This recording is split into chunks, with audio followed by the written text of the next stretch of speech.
चंद्रयान-3 ने रच दिया इतिहास। इसरो ने वो कर दिखाया जो आज तक कोई नहीं कर पाया। रूस ने विमानी इसरो की ताकत। आज 4 साल की इसरो की मेहनत हुई सफल। नासा के वैज्ञानिक चंद्रयान-3 के इस कदम से हुए हैरान। आज पूरी दुनिया इसरो की सफलता से है हैरान। अब चांद से केवल कुछ ही दूर है चंद्रयान-3। आज जो होगा उसके बाद तो चंद्रयान की सफलता पक्की हो जाएगी। आखिर ऐसा क्या हो गया है जो नासा और रोसकोस्मोस इसरो के गुणगान गाते नहीं थक रहे? क्या लूना 25 से पहले लैंड कर सकता है चंद्रयान-3? जानने के लिए वीडियो को अंत तक जरूर देखिए। दोस्तों, इसरो के लिए चंद्रयान-3 कितना बड़ा मिशन है, ये हम सब जानते हैं।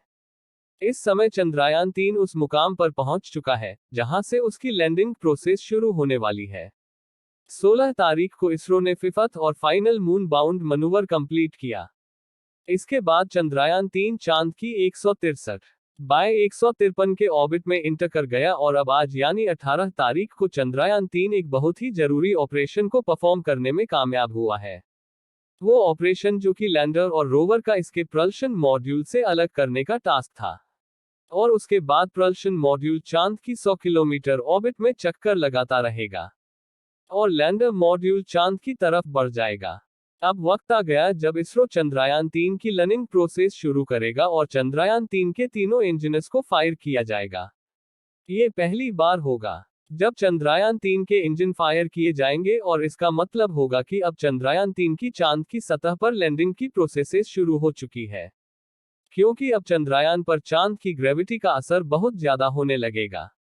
अब आगे के प्रोसेस की बात करें तो अलग होने के बाद लैंडर विक्रम को 30 किलोमीटर के नियरेस्ट पॉइंट यानी कि परेलुइन और 100 किलोमीटर के सबसे दूरस्थ बिंदु यानी कि अपुल्लुइन वाली कक्षा में स्थापित करने के लिए डीबूस्टिंग की प्रोसेस शुरू होगी। यानी कि चंद्रयान-3 को स्पीड कम करने की प्रोसेस से गुजरना होगा। इस कक्षा में पहुंचने के बाद 23 अगस्त को चांद के दक्षिणी ध्रुव पर सॉफ्ट लैंडिंग की कोशिश होगी। मेरे दोस्तों, आप तो जानते ही होंगे कि चांद की ग्रेविटी बहुत कम है। पृथ्वी की ग्रेविटी चांद के मुकाबले 6 गुना ज्यादा है, तो ऐसे में जब कोई ऑब्जेक्ट चांद की तरफ आता है तो उसकी स्पीड बहुत ज्यादा बढ़ जाती है। इसलिए स्पीड कंट्रोल करने के लिए इन इंजन को फायर किया जाता है और चंद्रयान-3 में भी यही किया जा रहा है। चंद्रयान-3 चांद पर लैंडिंग करेगा तो उसके ये इंजन उसकी स्पीड कंट्रोल करने में मदद करेंगे और चंद्रयान-3 चांद पर सेफली लैंड भी कर पाएगा।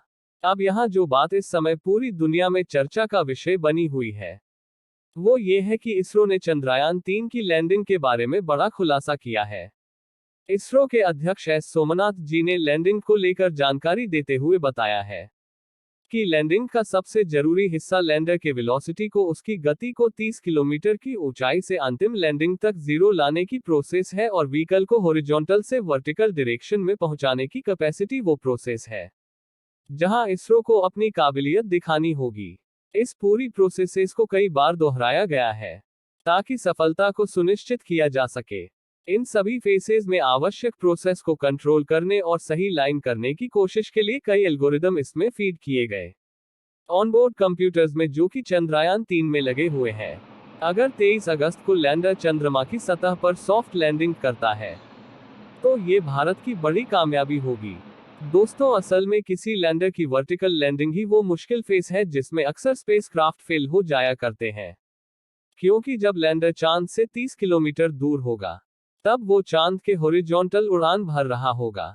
अगर स्पेसक्राफ्ट इसके मिशन में लैंड करेगा तो उसे ज्यादा टाइम लगेगा।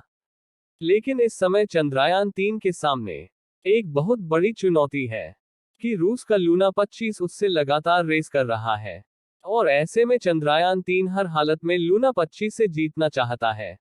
इसलिए वो हर मुमकिन कोशिश कर रहा है कि वो किसी तरह लूना 25 से पहले चांद पर पहुंच जाए। ऐसे में चांद पर पहुंचना ही जरूरी नहीं है बल्कि चांद पर सॉफ्ट लैंडिंग भी जरूरी है। लेकिन इसके बावजूद भी इसरो ने ये मुश्किल रास्ता अपनाया है क्योंकि उसे अपनी 4 साल की मेहनत पर पूरा भरोसा है। चंद्रयान-3 में काफी पावरफुल इंजन लगाए गए, उसमें शक्तिशाली सेंसर और नेविगेशन कैमरों का इस्तेमाल किया जाए और इसरो का पूरा यकीन है कि वो टास्क को सफलतापूर्वक पूरा कर लेंगे। लेकिन ये काम आसान नहीं है क्योंकि इस पॉइंट पर आकर लैंडर की स्पीड और दिशा को कंट्रोल करना बहुत जरूरी होता है।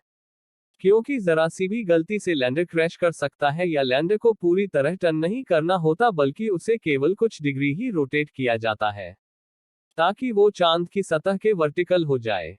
ये बहुत ही इंपॉर्टेंट टाइम होता है जहां चूक की कोई गुंजाइश नहीं होती, क्योंकि 1 डिग्री इधर उधर होने पर भी चंद्रयान 3 चांद पर क्रैश लैंड कर जाएगा और इसरो की पूरी मेहनत बेकार हो जाएगी। चंद्रयान 2 में भी यही प्रॉब्लम आई थी, तो सही तरह से टर्न नहीं कर पाया था और उसकी स्पीड कम नहीं हो पाई थी, इसलिए वो सेफली लैंड नहीं कर पाया था। लेकिन इस बार इसरो फिर वही गलती नहीं दोहराना चाहता, इसलिए उसने इस बार पूरे सेफ्टी मेजर्स को फॉलो किया है। लेकिन फिर भी चंद्रयान 3 की लैंडिंग इसरो के लिए एक बहुत बड़ा चैलेंज है, और जिस तरह चंद्रयान 3 एक के बाद एक सभी ऑब्स्टिकल्स को पार करता जा रहा, उससे पूरी दुनिया को उम्मीद जाग चुकी है कि इस बार इसरो चांद पर तिरंगा लहराकर रहेगा। और इसरो की सफलता देखकर रूस और अमेरिका दोनों हैरान है, क्योंकि उन्हें उम्मीद नहीं थी कि इसरो का ये मिशन इतना कामयाब हो पाएगा। और उसको तो अब यही डर लग रहा है कि कहीं उसका लूना 25 चंद्रयान 3 से पीछे न रह जाए और उसका इसरो को हराने का मकसद सपना बनकर न रह जाए। भले ही चंद्रयान 3 की कामयाबी पर इसरो को बधाई दे रहा हो, लेकिन हकीकत तो यह है कि उसकी सांस अभी अटकी हुई है, क्योंकि उसने लूना 25 को भेजा ही इसलिए है कि वो स्पेस रेस में भारत की मौजूदगी बर्दाश्त नहीं कर पा रहा था। और अब जब इसरो ने चंद्रयान 3 को सॉफ्ट लैंड कराने का फैसला किया तो वो समझ गया कि इस बार इसरो आसानी से हार मानने वाला नहीं है। दोस्तों, असल में इसरो को भी कहीं ना कहीं ये डर है कि अगर रूस उससे पहले चांद के साउथ पोल पर पहुंच गया तो चंद्रयान 3 से सारे क्रेडिट ले जाएगा। जो रूस एक शक्तिशाली देश, ऐसा मुमकिन है जो उसके मिशन को मीडिया में ज्यादा टेंशन मिली, इससे चंद्रयान 3 की सफलता की चमक फीकी हो जाए। इसलिए इसरो किसी भी तरह लूना 25 से यह रेस जीतना चाहता है। दोस्तों, चंद्रयान 3 के लिए धरती से चंद्रमा तक पहुंचने का मिशन 42 दिन का है। चंद्रयान 3 में spectropolarimetry of habitable planetary Earth payload है, जो चांद की ऑर्बिट से धरती की स्पेक्ट्रल वो पॉलरीमेट्रिक गणना करेगा। इसके साथ ही कई रोवर द्वारा कई स्टडीज की जाएगी।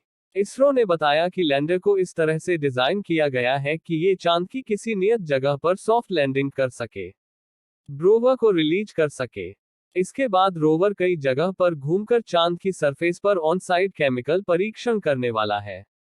इसके अलावा चंद्रयान 1 ने जो चांद पर पानी की खोज की थी उसे भी पक्का करना है, ताकि फिर कोई ये ना कह सके कि नहीं, बल्कि नासा के लूना मिशन ने की थी। इसके अलावा चांद की सतह पर मौजूद खनिज की जानकारी जुटाना भी इसका मकसद, ताकि स्पेस माइनिंग और स्पेस एक्सप्लोरेशन इंडिया का परचम सबसे ऊपर आ सके।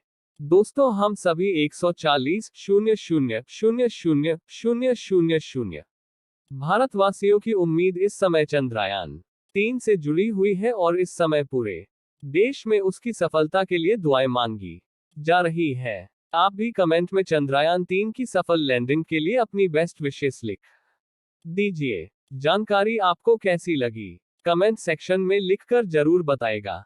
वीडियो को लाइक और शेयर करना बिल्कुल ना भूलें। जल्दी मिलते हैं आगे के वीडियो में।